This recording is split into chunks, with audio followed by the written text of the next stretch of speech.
Ça y est, 2020 est enfin derrière nous. Alors avant toute chose, et histoire de ne pas nous porter la poisse, je ne vais pas vous souhaiter une très bonne nouvelle année, mais juste une année meilleure que celle que l'on vient de passer, et ce sera déjà pas mal. Bonjour à tous et bienvenue dans cette toute première vidéo de l'année 2021. Alors la vidéo d'aujourd'hui n'est en soi pas très originale, néanmoins, personnellement, c'est la toute première fois que je la fais sur cette chaîne, donc je vous avoue que je suis pas mal impatiente et excitée de la mettre en boîte. Je déclare donc officiellement la toute première édition de mes top flops ouvertes. Aujourd'hui, on va donc revenir sur mes lectures qui ont été des tops ou des flops durant l'année 2020.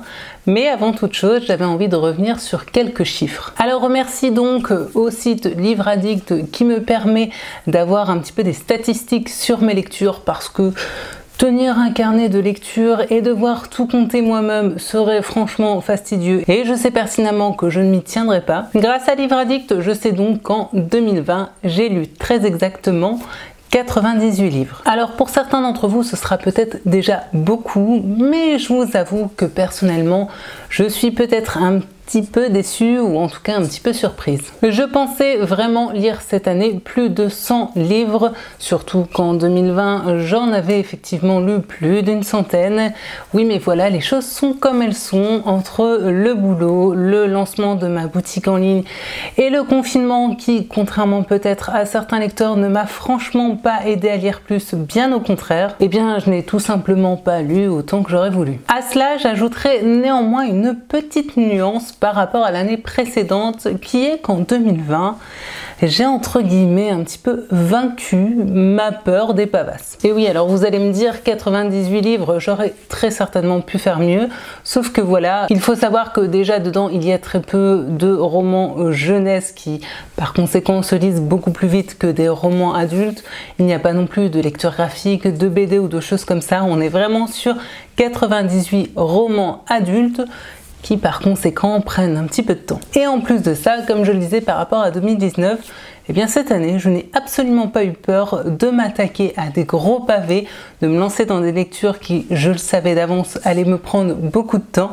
Et au contraire, je l'ai même fait avec beaucoup de plaisir et pour certains, ça s'est révélé être de très très belles découvertes. Cette petite évolution dans ma manière d'aborder mes lectures a peut-être également fait que ce chiffre par rapport à l'année 2019 a un petit peu baissé. Bon alors par contre, s'il y a bien quelque chose qui ne m'a pas du tout surprise en regardant mes statistiques sur Livre Addict, c'est que mon genre préféré, ou en tout cas celui que j'ai lu le plus en 2020, reste bien sûr le thriller, suivi des romans policiers, puis des contemporains, qui pour beaucoup étaient d'ailleurs des contemporains noirs. Je pense pouvoir dire sans trop prendre de risques qu'en 2021, il en sera de même parce que plus que jamais, j'ai envie de me recentrer sur ces lectures que j'ai vraiment envie de faire, sur ces lectures qui me procurent du bien, que j'aime par-dessus tout et surtout qui me font plaisir. Et même si je sais très bien que je ne lirai pas que des thrillers et des romans policiers, je sais que malgré tout, cette patte d'histoire et de roman noir restera l'ADN de cette chaîne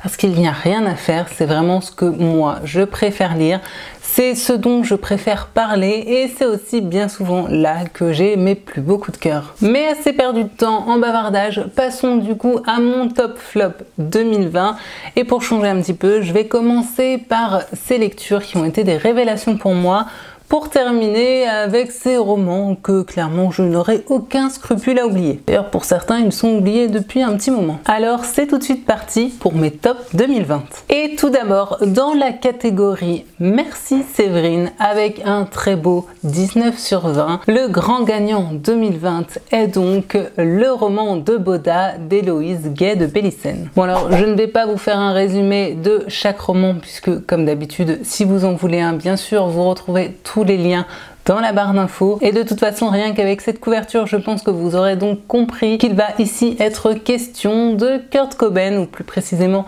des dernières années de sa vie. L'originalité de ce roman c'est qu'il est raconté du point de vue de Boda qui était l'ami imaginaire de Kurt Cobain et ce roman, vous l'aurez compris, a été pour moi un énorme coup de cœur. Je crois que j'ai pratiquement tout aimé dedans. Alors Oui, bien sûr, je ne vais pas vous le cacher, j'ai été à l'époque de mon adolescence une énorme fan du groupe Nirvana, ce qui a, je pense, rajouté au fait que j'ai autant apprécié ce roman. Malgré tout et malgré le fait que vous n'êtes peut-être pas vous-même de grands fans de Nirvana et de Kurt Cobain, j'ai trouvé que ce roman avait une puissance dans son écriture absolument génialissime. Alors bien sûr, on va revenir sur la vie privée et publique de Kurt Cobain, mais on va aussi y aborder des thèmes beaucoup plus universels, tels que la dépression, le mal-être, le manque d'amour, les relations toxiques, le manque de confiance en soi et encore bien d'autres thématiques qui de toute façon parleront, je pense, à un grand nombre de lecteurs.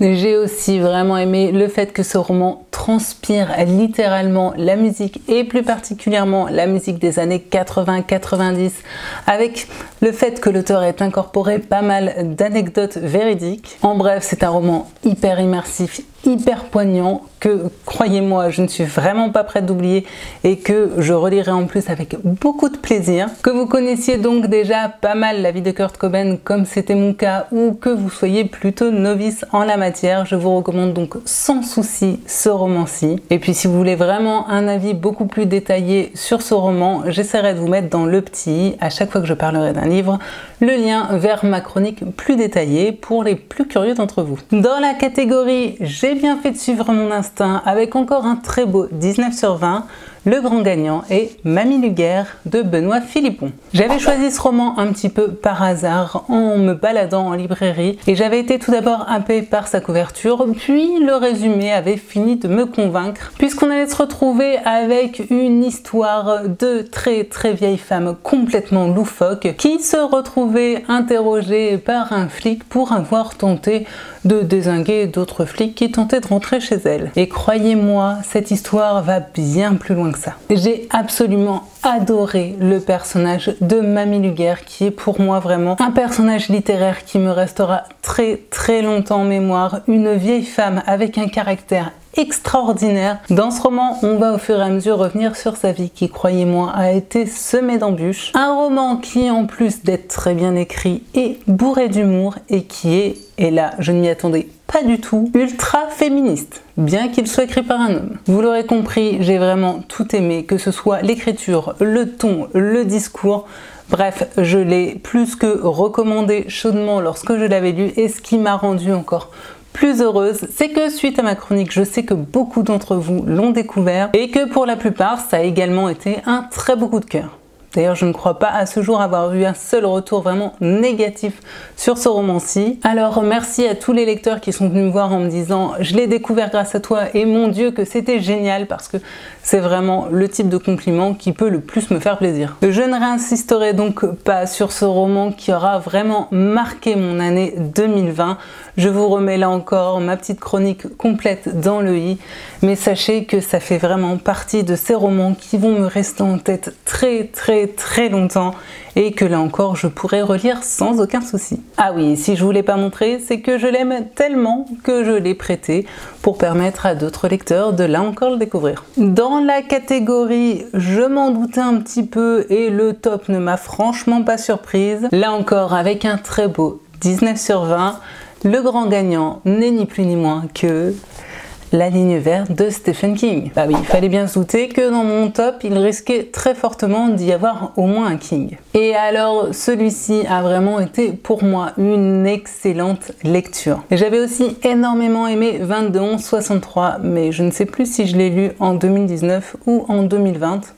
Je crois que c'était en 2020, mais ça n'a pas été un coup de cœur au point de celui-ci qui pour moi a tout surpassé. Et désormais, il est sans aucun doute dans mon top 3 de mes Kings préférés. Et pourtant, aucune surprise parce que je connais le film absolument par cœur, je l'ai vu un nombre incalculable de fois, mais malgré tout, j'ai été complètement, une fois de plus, embarquée dans cette histoire grâce à la plume de King.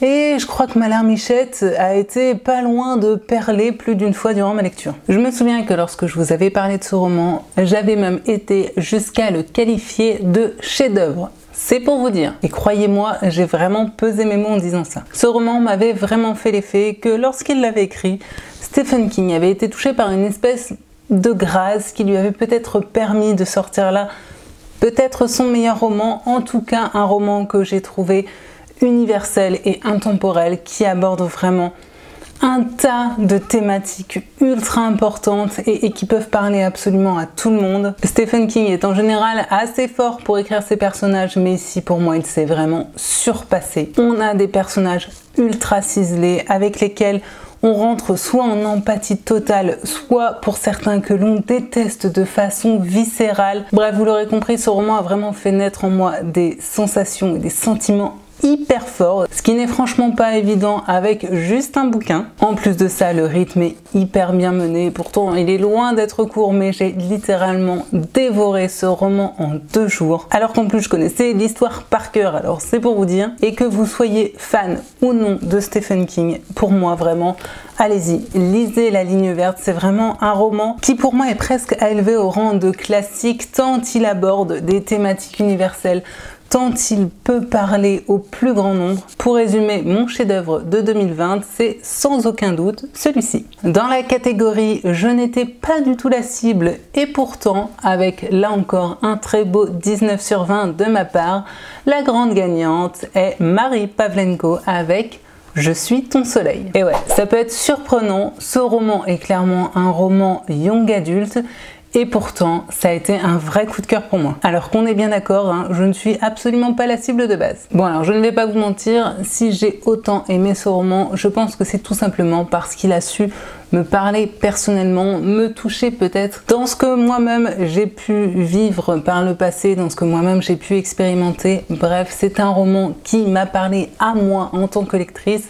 ce qui ne sera peut-être pas le cas de tout lecteur et j'en ai bien conscience. Néanmoins, je suis persuadée que malgré tout, ça reste un très bon roman parce que Mary Pavlenko a une très belle plume, à la fois drôle, cynique et poétique, qu'elle a ici très bien su ciseler ses personnages. On suit surtout une bande d'amis, une bande d'ados qui ont tous été, je trouve, extrêmement touchants, extrêmement actuels, extrêmement complexes. Bref, de vrais ados d'hier et d'aujourd'hui. L'auteur y traite de nombreuses thématiques importantes qui sont susceptibles bien sûr de parler aux ados, mais pas que, elles pourront également parler aux adultes. C'est un roman qui, lorsque je l'ai lu, m'a laissé un sentiment de nostalgie et presque un goût doux amer. Dans tous les cas, c'est vraiment un roman qui, vous l'aurez compris, moi, m'a parlé et a su me toucher au plus profond de mon petit cœur. Oui, parce que même si j'aime lire des trucs dégueulasses, gore, cracra, tout ce que vous voulez, eh bien oui, il existe quand même un petit cœur au fond de ce corps. Et pour le coup, Mary Pavlenko a clairement su lui parler. D'ailleurs, depuis cette lecture, je m'étais promise de lire au moins un autre roman de cet auteur, ce que je n'ai toujours pas fait. Je pense donc que ce serait peut-être une bonne résolution à prendre pour 2021. Dans la catégorie naissance d'un nouveau chouchou, j'appelle avec un très beau 18 sur 20 le tome 2 des aventures de Lucie et Nebel, La mémoire fantôme de Franck Tillier. Eh bien oui, je crois que 2020 aura été aussi pour moi la confirmation que définitivement Franck Tillier fait partie désormais de mes auteurs chouchous. Je ne suis jamais déçue avec lui et bien au contraire, en plus de ça, dernièrement j'ai eu de très beaux coups de cœur avec ses romans. Donc voilà, il faut se rendre à l'évidence, cet auteur sait écrire des romans qui moi me plaisent, alors pourquoi s'en priver? Lors de ma lecture de ce tome-ci, ça avait été pour moi une véritable claque. C'était le deuxième roman que je lisais avec son personnage de Lucie et Nebel et j'ai trouvé qu'ici vraiment elle se révélait. Ce personnage que j'aimais déjà beaucoup a fini de me séduire et de me convaincre et en plus de ça, cette histoire se passe dans le Nord, explore la thématique de la mémoire. Bon bah jusque là pas de spoil, hein. Le mot est tout simplement dans le titre donc je pense que vous vous en doutiez. J'avais aimé retrouver dans ce roman les prémices de la vulgarisation scientifique ou ici plutôt mathématique dont sait faire preuve Franck Tillier et pourtant je ne cesserai de le répéter, j'ai à la base un cerveau franchement réfractaire à tous ces domaines-là. Malgré tout, j'ai adoré ce roman-ci parce que c'est très bien écrit. L'auteur a su créer un espèce de jeu de piste, un labyrinthe de réflexion qui m'a complètement retourné le cerveau avec une fin que je n'avais pas vu venir. Et en plus de ça, il y instaure pas mal de réflexions qui personnellement m'ont apporté des questionnements sur certaines thématiques abordées ici. Bref, un roman que j'ai trouvé extrêmement intéressant en plus d'être un très bon thriller. Et la preuve en est, c'est que j'ai continué durant l'année de dévorer d'autres tomes de la saga Charcot et Nebel, dont certains ont vraiment été là encore de très belles réussites. Ensuite, dans la catégorie j'ai bien fait d'être un mouton avec là encore un très beau 18/20, le grand gagnant est Je ne suis pas un monstre de Carme Chaparro. Bon alors là encore à la base, c'est la faute de Séverine qui en a parlé un nombre incalculable de fois et je me suis laissée avoir. Pourtant vous le savez, j'achète très peu de grands formats qui sont donc des sorties récentes neuves, mais ça a été le cas de celui-ci et je ne le regrette pas du tout. Ce roman est tout simplement un thriller autour de la disparition d'enfants puisque l'on va suivre différentes disparitions de différents enfants à quelques années de décalage. On va y suivre surtout le travail de la police mais également de certains journalistes et ce roman a donc été également l'occasion de découvrir la littérature espagnole que je lis trop peu à mon goût. Alors je savais pour avoir vu certaines séries espagnoles dans ce genre thriller et policier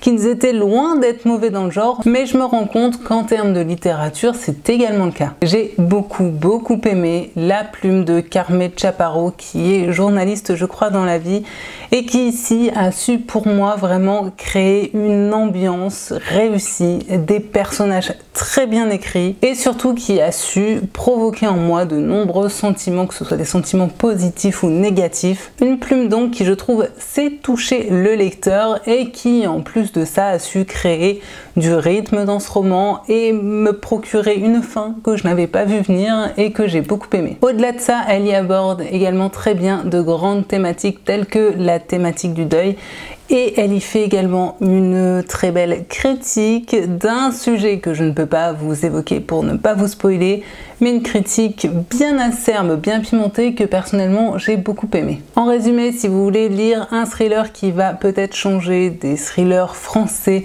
avec une plume originale, je vous conseille sans aucun problème Je ne suis pas un monstre.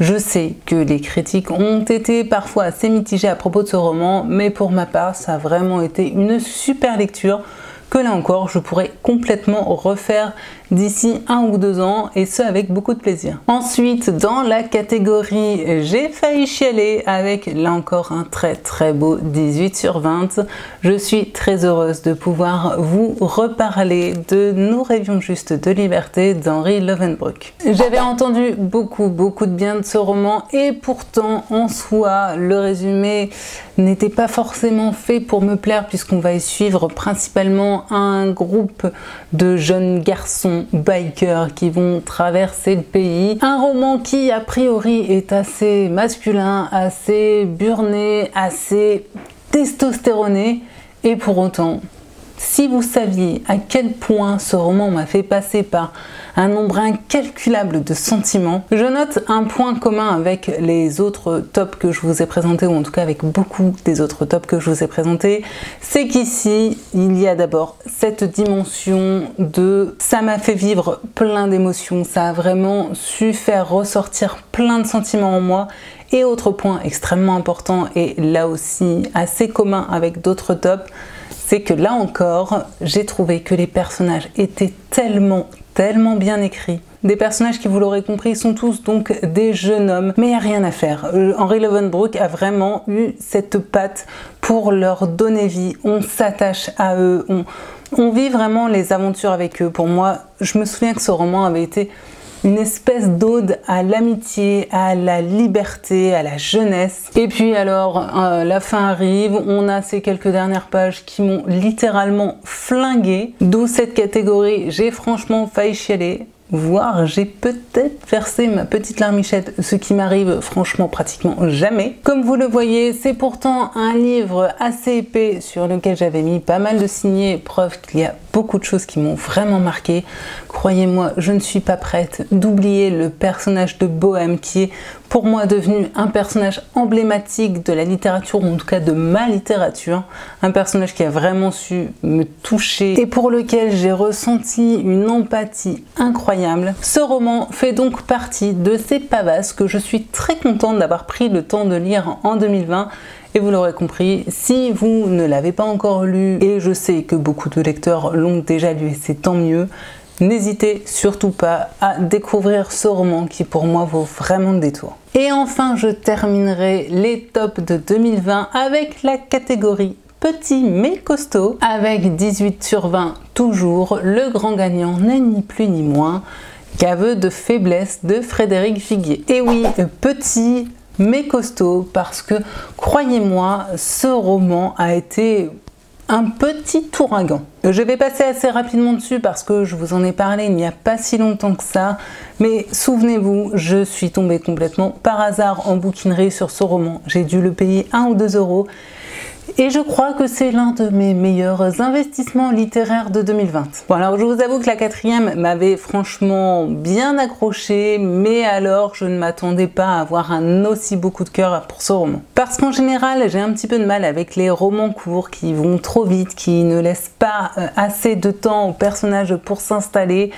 Mais là, ce roman est d'une efficacité juste incroyable. Un roman de même pas 200 pages qui va vraiment tourner autour de la psychologie d'un jeune garçon, ou plutôt d'un jeune adulte, qui est vu clairement, disons-le, comme un petit peu le bonnet du village, qui va être accusé du meurtre et du viol d'un jeune garçon. Un meurtre et un viol absolument horrible, et qui va voir sa vie complètement dégringoler à cause d'un petit mensonge de sa mère qui voulait le protéger. Là encore, des personnages ultra bien écrits, un roman vraiment psychologique qui développe juste ce qu'il faut, qui aborde malgré tout des thématiques assez importantes et une certaine critique du système judiciaire français et de la police française. Et puis alors, ce que j'en retiendrai, c'est cette dernière page qui m'a littéralement laissé sur le cul, qui m'a retourné le cerveau, que j'ai relu 3 fois, je n'ai rien vu venir. J'ai trouvé l'écriture de cet auteur d'une intelligence folle. C'est donc pour moi un petit roman bien trop peu connu que je ne peux que vous encourager à découvrir.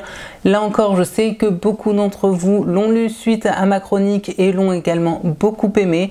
Alors là encore, je vous en remercie. Et puis pareil, en 2021, il faudrait que je pense à me procurer un autre roman de cet auteur, histoire de voir s'il peut réitérer ce petit miracle que j'ai eu ici en le lisant. Je sais donc que j'avais déjà pas mal insisté sur ces romans durant l'année 2020, mais je suis très heureuse d'avoir pu vous en reparler parce que pour moi, cette sélection, c'est vraiment une sorte de concentré de très bon, que ce soit dans l'écriture, dans les personnages, dans les histoires originales racontées, qui pour certaines sont clairement à vous retourner le cerveau, donc vraiment n'hésitez pas à les découvrir. Bon, et parce que la vie d'un lecteur n'est malheureusement pas faite que de très bonnes lectures, je suis également obligée de vous parler de ces quelques romans qui pour moi ont été des flops en 2020. Dans la catégorie très bon contenant, mais je n'ai absolument rien compris au contenu, avec un 8 sur 20, je vais vite fait vous reparler de Nouilles chinoises de Ma Jian. Un roman chinois qui me promettait de belles choses, dont j'attendais pas mal et qui j'espérais allait me faire voyager un petit peu, ou en tout cas me faire découvrir une culture que je connais assez peu. J'ai été curieuse de découvrir aussi la littérature asiatique que je lis rarement et avec laquelle, il faut se l'avouer,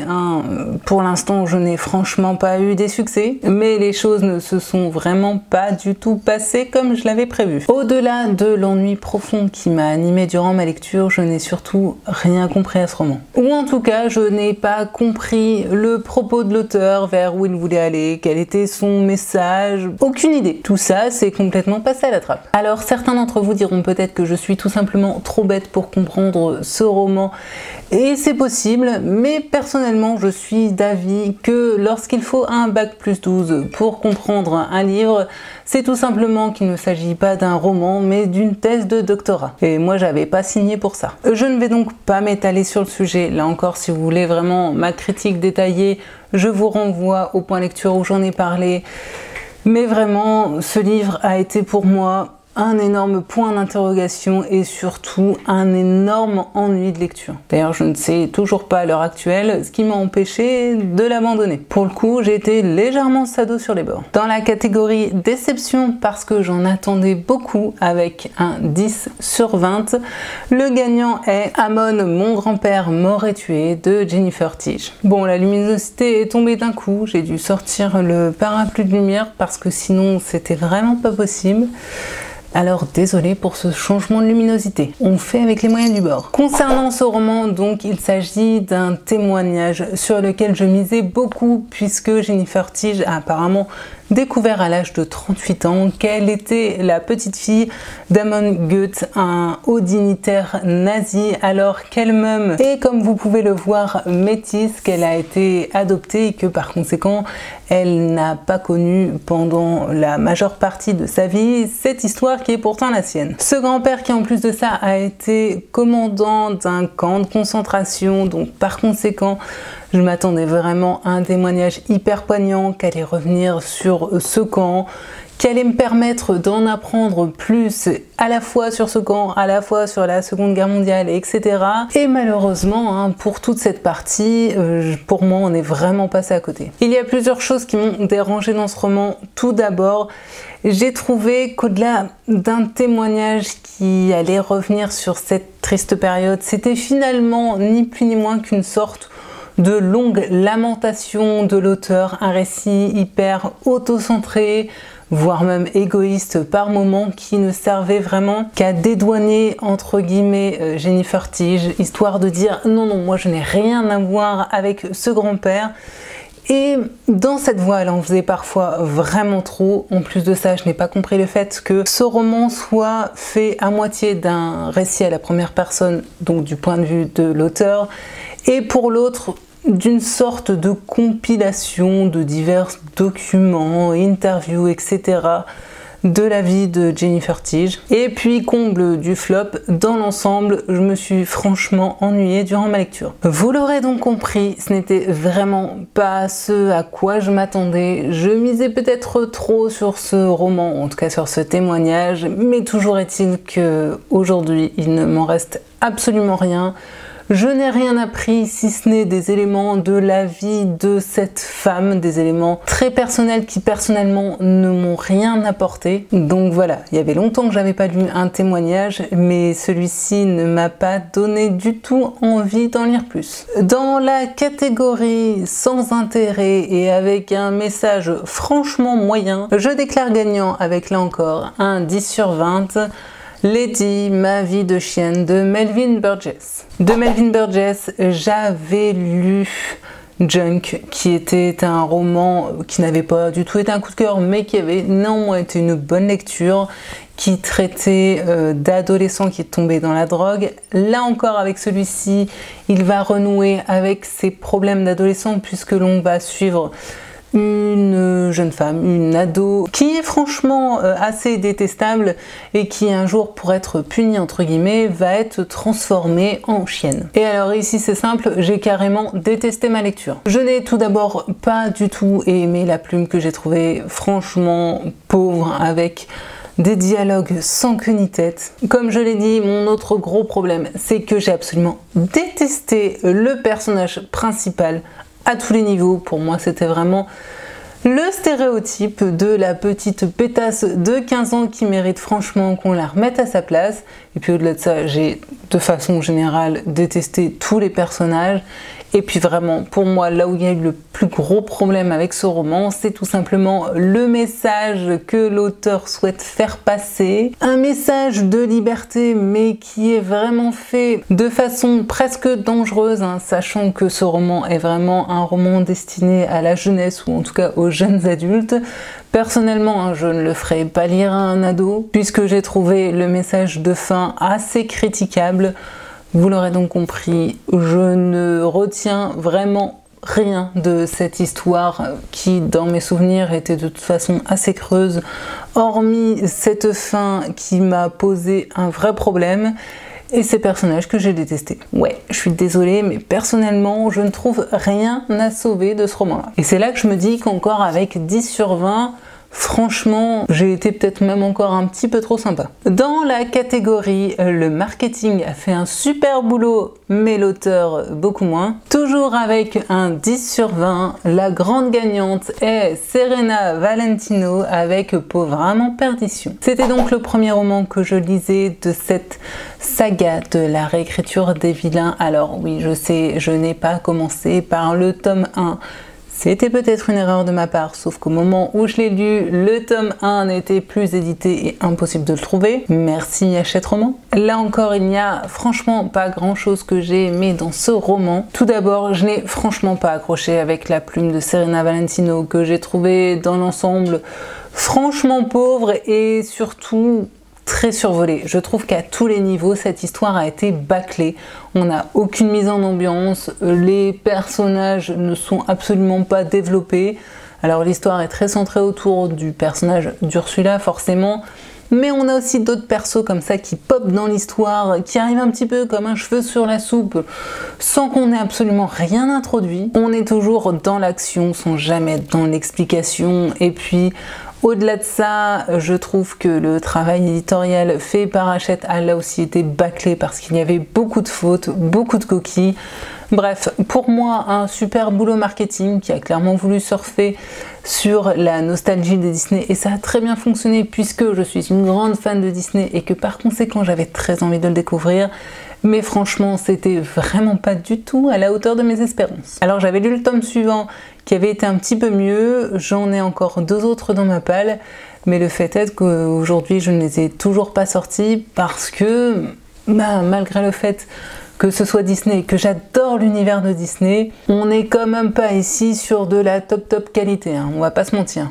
Alors oui, ok, je sais, c'est un roman jeunesse, mais quand même, faut pas déconner, hein, les jeunes lecteurs ne sont pas des couillons et méritent également des romans bien écrits. Et sans faute si possible. Ce serait encore mieux. Dans la catégorie j'aurais dû être ému, mais ça a été le calme plat, avec un 11 sur 20, le grand gagnant est Et les hommes sont venus de Chris Cleave. Alors là encore, le résumé de ce roman avait tout pour me plaire, puisque on allait osciller entre l'Angleterre où on allait suivre une femme qui allait faire face au deuil de son mari, mais également au Nigeria, d'où est originaire une jeune fille qui s'appelle Petite Abeille qui va devenir réfugiée en Angleterre. Bref, vous l'aurez compris, un roman qui se voulait dénonciateur des choses qui se passent au Nigeria, des choses graves, mais également de la situation des réfugiés en Angleterre. Et bien que dit comme ça, on s'attend à un roman hyper poignant, et bien pour ma part, je suis peut-être insensible, mais ce roman ne m'a fait ni chaud ni froid. Et sincèrement, dans l'ensemble, je n'ai vraiment pas aimé cette lecture. J'ai franchement failli l'abandonner, soyons clairs, je me suis vraiment ennuyée durant ma lecture. Alors d'abord, pour commencer, je n'ai pas aimé la plume de l'auteur, donc forcément ça n'aide pas trop. Une plume que j'ai trouvée hyper froide, qui était très dans le jugement et pas du tout dans l'implication. Et puis autre gros problème que j'ai eu avec ce livre, c'est que je n'ai pas du tout aimé les personnages, que dans l'ensemble j'ai trouvé assez antipathiques, ou en tout cas aucun n'a su être attachant à mes yeux. Et vous voyez, je me rends compte vraiment que le fait d'avoir des personnages hyper bien écrits, pour moi c'est très important, puisque dans les tops que je vous ai présentés, il y avait vraiment cette dimension de personnages, d'ailleurs, que ce soit des personnages bons ou mauvais, hyper bien ciselés, hyper bien amenés, hyper bien travaillés. Et là je me rends compte que en fait dans mes flops, on a justement des personnages qui bien souvent sont survolés ou sont pour moi complètement ratés. Les sujets qui auraient pu être hyper intéressants pour moi étaient clairement survolés. Je voulais vraiment en apprendre plus sur la situation géopolitique au Nigeria et l'auteur passe finalement très rapidement dessus. La quatrième nous parle aussi de la thématique du deuil. Or là, c'est vraiment balayé, j'ai envie de dire, d'un revers de la main en 3 pages. Bref, je me suis sentie flouée, ça devait faire vibrer ma corde sensible et ça n'a pas du tout été le cas. Pour moi, ça a été une grosse déception. Alors, on continue dans le genre, je me suis sentie franchement dupée, trompée, puisque dans la catégorie je me suis fait flouer par la quatrième de couverture, toujours avec un 11/20, le grand gagnant est Zone d'anomalie d'Andrei Kokotuka. Là encore, je vous en ai parlé il n'y a pas si longtemps, donc je ne vais pas m'étendre sur le sujet.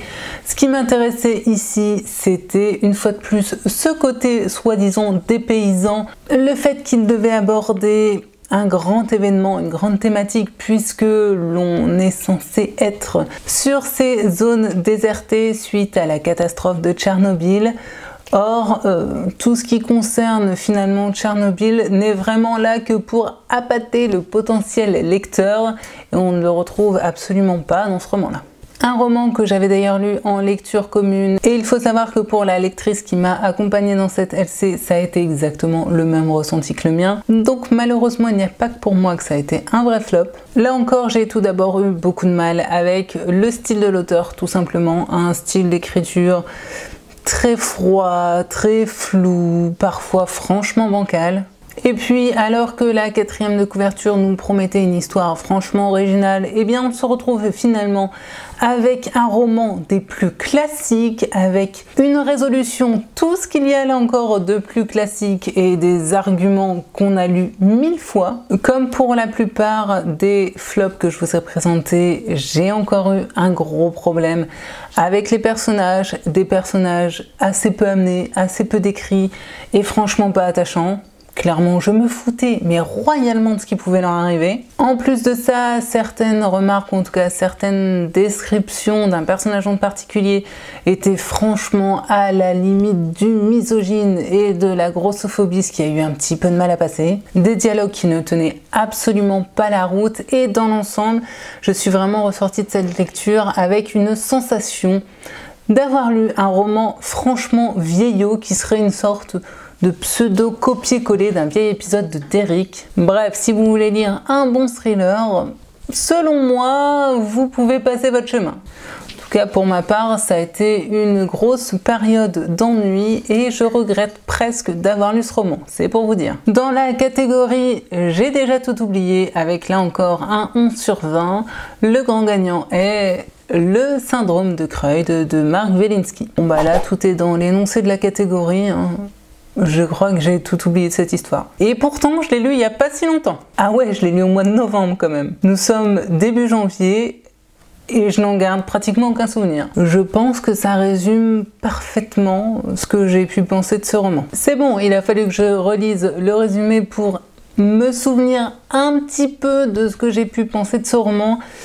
Et là encore, si mes souvenirs sont bons, l'un des gros problèmes que j'ai eu avec ce livre, c'est une fois de plus les personnages que j'ai tous absolument détestés, des espèces de bobos parisiens, pédants, élitistes et hautains, bref. Aucun ne me revenait, je me foutais là encore complètement de ce qui pouvait leur arriver. Je n'ai pas non plus aimé le style de l'auteur, un style qui n'a absolument pas su m'impliquer dans l'histoire ni m'embarquer, et puis surtout, je me souviens que le plus gros problème pour moi avec ce roman-ci, ça a été le manque de réalisme d'un bout à l'autre. Un manque de réalisme absolument à tous les niveaux, et puis là encore, dans mes souvenirs, on avait une trame hyper simpliste et hyper classique, et par conséquent, j'ai tout compris à la moitié du roman. Autant vous dire que pour un livre qui est censé être un livre à suspense, c'est clairement tombé à l'eau. Pour moi, la quatrième envoyait clairement du pâté et franchement un peu trop par rapport au contenu. Un joli flop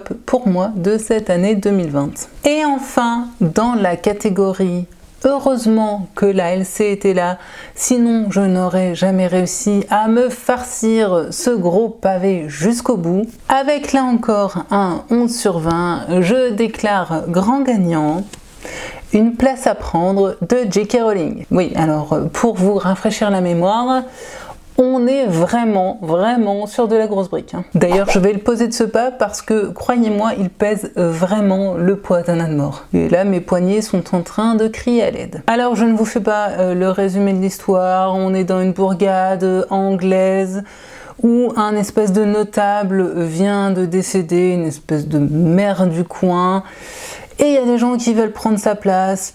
Bref, c'est beaucoup de commérages et de petits piaillages dans un village, ou en tout cas une petite ville anglaise. Alors, dit comme ça, moi, l'ambiance anglaise, franchement, ça m'attirait beaucoup. Et puis, on va pas se mentir, c'est aussi et surtout le nom de J.K. Rowling qui m'a donné envie de découvrir.